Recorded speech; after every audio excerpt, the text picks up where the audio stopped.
Muy buenos días. Te voy a contar algo.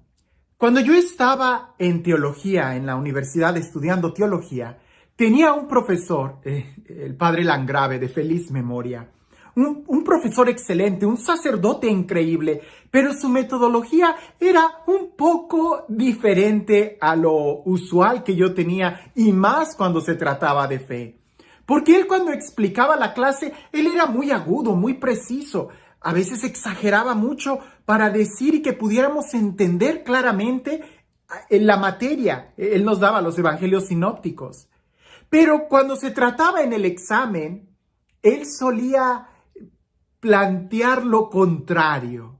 Es decir, en el examen a él le gustaba, él prefería el examen oral, que estábamos uno a uno frente a él, y usualmente él agarraba una postura herética, alguien que está equivocado en la teología, y él defendía su punto de vista, que era un error. Y nosotros sabíamos que era un error porque él lo decía: ustedes tienen que debatirme para que ustedes puedan probar que sí saben. Y él, cuando estábamos en esos exámenes, salíamos tan convencidos, tan seguros. Su método era muy bueno. Era un método de confrontación, era un método de choque, era un método tan diferente, pero que en realidad nos ayudaba mucho a aprender, porque incluso entre los compañeros andábamos nosotros tratando de disuadirnos o persuadirnos más bien uno al otro para saber qué postura iba a tomar el maestro después de que nos había explicado la teología, la estructura, la historia, el género literario del evangelio. Él quería que le demostráramos. Bueno, ¿por qué te digo esto? Porque parece que la vida es así. Cuando más mal nos va, es cuando más aprendemos a vivir. Cuando más nos azota la vida, es cuando más crecemos. En cambio, cuando todo está en laureles, difícilmente nos animamos a esforzarnos. Difícilmente aprendemos a valorar las cosas cuando todo está de maravilla. Es ahí cuando tenemos algún reto, que es cuando empezamos a crecer. Jesús en el Evangelio el día de hoy parece que utiliza ese método de confrontación, porque en un principio pareciese que Él no va a hacer el milagro. Al contrario, parece que hasta regaña. Y al final termina realizando el milagro, pero no sin antes haber pronunciado una enseñanza. Una enseñanza que el día de hoy nosotros tenemos que escuchar, porque Jesús sigue siendo tan desconcertante y al mismo tiempo tan asombroso. Nos sigue maravillando y sigue siendo el mismo ayer, hoy y siempre. Escucha lo que dice el Evangelio. Pasando los 2 días, partió de allí para Galilea, pues Jesús mismo había afirmado que un profeta no goza de prestigio en su patria. Cuando llegó pues a Galilea, los galileos le hicieron un buen recibimiento porque habían visto todo lo que había hecho en Jerusalén durante la fiesta, pues también ellos habían ido. Volvió pues a Canaán de Galilea, donde había convertido el agua en vino. Había un funcionario real cuyo hijo estaba enfermo en Cafarnaúm. Cuando se enteró de que Jesús había venido de Judea a Galilea, fue a rogarle que bajase a curar a su hijo porque estaba a punto de morir. Jesús le dijo: si no veis signos y prodigios, no creeréis. El funcionario replicó: Señor, baja antes de que mi hijo muera. Jesús le dijo: vete, que tu hijo vive. Creyó el hombre en la palabra que Jesús le había dicho y se puso en camino. Cuando bajaba, le salieron al encuentro sus siervos y le dijeron que su hijo vivía. Él preguntó entonces la hora en que se había sentido mejor. Ellos le respondieron: ayer, a la hora 7ª, le dejó la fiebre. El padre comprobó que era la misma hora en que le había dicho Jesús: tu hijo vive. Y creyó él y toda su familia. Este fue el segundo signo que Jesús hizo cuando volvió de Judea a Galilea.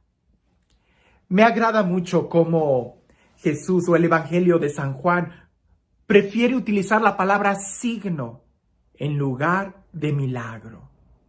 Porque al final de cuentas los milagros son signos. ¿Y qué son los signos? Algo que apuntan a una realidad mayor, a algo que está como escondido, que tú por lo pronto no puedes ver. Como los signos de tráfico. Cuando vas manejando y ves que en la carretera hay una flechita que se mueve, sabes que más adelante el camino va a empezar a zigzaguear. Bueno, así son los signos. Así son los milagros. Señalan a algo que va más allá. Pero curiosamente Jesús empieza a decir, si ustedes no ven signos, no creen. Y aquel hombre le insiste, ven a mi casa pronto. Así, me imagino que el hombre dice, Señor, tus sermones luego, ven por favor a mi casa. Y Jesús le va a decir, pero es que no entiendes que si no ves signos, ¿no crees? Y el hombre se queda, ¿qué tiene que ver eso? Yo quiero que sanes a mi hijo. Ay, una vez, lo digo con mucho respeto, con mucho corazón y un corazón de pastor. A mí me duele mucho cuando me piden que bendiga algunos sacramentales. Recuerdo particularmente una persona que me pidió que si podía bendecir agua y aceite y sal. Y le dije, sí, claro, nada más espérame después de la misa y voy y traes el agua y te los bendigo. Y yo estaba saludando a la gente. Y ya cuando termino, veo a la persona y le digo, ¿dónde está lo que quieres que te bendiga? Y me dice, padre, está en la camioneta, ¿podemos ir? Y yo le dije, no, tráelos y aquí yo te los bendigo. Y me dice la persona, padre, pero es que es mucho, no puedo traerlo. Y yo me quedé, ¿cómo que es mucho? Y dice, sí, pues son algunos garrafones y cajas de aceite de esos botes que quiero que bendiga.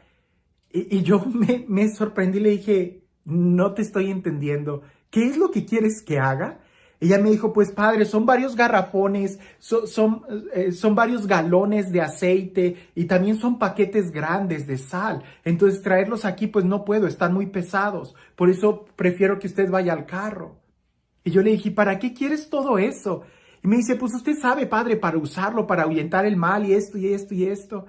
Y yo le dije, no estás entendiendo. Los sacramentales son esos sacramentales signos que nos ayudan a nosotros a poder ponernos como en sintonía con la presencia de Dios. Pero tanta agua, tanto aceite, tanta sal, no estás entendiendo, no es superstición. Por ahí cuentan un padre que él dijo que en tal día iba a bendecir agua, sal y aceite y pareciese que la iglesia era más como un Walmart, porque estaba lleno de tantas cosas. Y el padre se sorprendió y dijo, no, hay que dar una catequesis. Es seguramente lo que a Jesús le pasó. La gente quería que Jesús viniera, que lo tocara, que tocara a los enfermos, que hiciera esto y aquello, no sé, que hiciera barro y se lo pusiera en los ojos a todas las personas, que hiciera esos prodigios. Y Jesús dice, ¿es que no creen? La gente sí creía en Jesús, por eso le estaba pidiendo el milagro. Pero exactamente qué clase de fe era la que la gente tenía.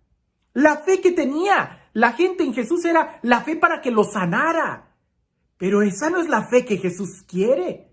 Esa no es la fe que Jesús espera. Esa no es la fe que Él quiere que nosotros tengamos. Entonces, ¿cuál es la fe que Jesús quiere que nosotros tengamos? Pues la fe en la pureza de lo que significa creer y adherirnos. Creer en la palabra de Jesús y adherirnos a Él, a su persona. Jesús le dice al hombre, tu hijo vive, ve. Y el hombre creyó. Ya no necesitó que Jesús fuera y tocara a su hijo. Creyó. Y creyó él y toda su familia. Sorprendente esto, date cuenta. Aquel hijo que sanó, ¿dónde está? Ya se murió. Es decir, los milagros que Jesús hace son solamente signos donde atrás hay una enseñanza. ¿Cuál es la verdadera enseñanza? Vivir. Aprender a vivir, aceptar la vida que Jesús nos está ofreciendo. No es creer en que Dios puede hacer mis caprichos. No es creer en que Dios va a hacer lo que yo quiero que Él haga. Esa no es la fe. Dios es Dios. Más bien la fe que Él espera de nosotros es que nosotros nos abandonemos a su voluntad. Aceptemos su voluntad. Cuidado, no es resignación. Es confianza, es esperanza, es amor. ¿De qué te serviría estar en esta tierra muy sanito si no aprendes a vivir? ¿De qué te sirve estar aquí si no aprendes realmente lo que es el vivir? Mira, me dijeron de un pueblo, así te lo digo como un chisme. Me dijeron de un pueblo donde las autoridades, ¿verdad? Suspendieron las clases para que la gente se resguardara de una epidemia. ¿Y sabes qué es lo que hizo la gente? Se fue a la playa. Y el gobierno fue y los tuvo que sacar de las playas. Les dijo, es que no entienden que es un tiempo para que estés a salvo en tu casa. Ellos dijeron, hay vacaciones, vámonos a la playa, vámonos a las fiestas, a los restaurantes, al cine y a todo eso. No, es que no estás entendiendo lo que se te está dando. Parece que Jesús nos diría a nosotros lo mismo con los milagros. Es que no estás entendiendo que no se trata de pedir esta vida biológica, sino más bien de aprender a vivir y a disfrutar cada día de nuestra vida. Y para eso hay que creer en Él, hay que confiar en Él, hay que conocerlo, hay que aceptarlo a Él. La vida que Él nos da trasciende, es aprender a vivir el aquí y el ahora y para la eternidad. Si tú le tienes tanto miedo al aquí y al ahora, es porque todavía no estás seguro de la eternidad. Es porque todavía no has conocido la vida. Es porque todavía no sabes qué importante es el aceptar a Dios. Oí a alguien que decía, ustedes no le tienen miedo a un virus, ustedes no le tienen miedo a la muerte, no le tienen miedo a morir. En realidad a lo que le tienen miedo es de que no han encontrado la paz. No han encontrado el amor, no han encontrado la confianza. Y ahí sí tienes que tener miedo. Porque aunque no hubiera ningún virus, la actitud y ese miedo encerrado en ti va a continuar. Date cuenta y aprende de esto, que es tiempo de reflexionar y de despertar en nosotros una fe en Dios. No exigiéndole nuestros caprichos, sino tratando de ver cómo Él nos mira. Y este Dios, el Dios del amor, el Dios de la vida, el Dios de la gracia, el Dios que sale a nuestro encuentro, el Dios que nos ama y nos busca, que sea Él quien el día de hoy te bendiga. En el nombre del Padre, del Hijo y del Espíritu Santo. Hablando de diferentes fees. La fe que cree en que se cumpla mi capricho, o la fe en alguien que confía en Dios, que lo ama. Bueno, pues parece que es como el oído. Todos escuchamos, pero todos escuchamos de manera diferente. Había dos primos.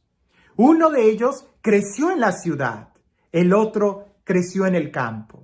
El del campo vino a visitar al primo de la ciudad porque el primo de la ciudad siempre estaba ocupado en sus negocios.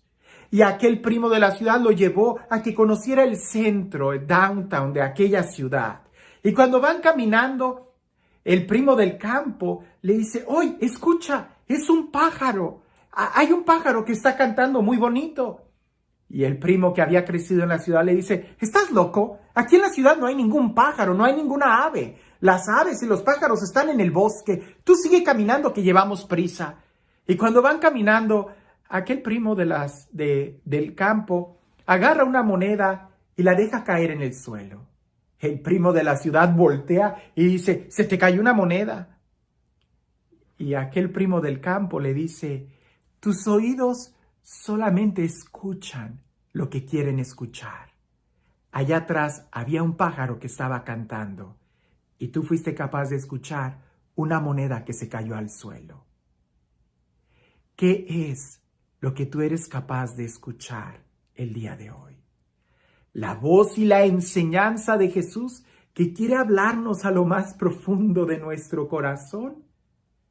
¿O solamente estás escuchando las malas noticias exteriores y quieres signos maravillosos cuando se te olvida que lo más importante es lo que sucede en el interior? ¿Qué es lo que estás escuchando? ¿Qué tipo de fe es la que tenemos? Que tengas un excelente día.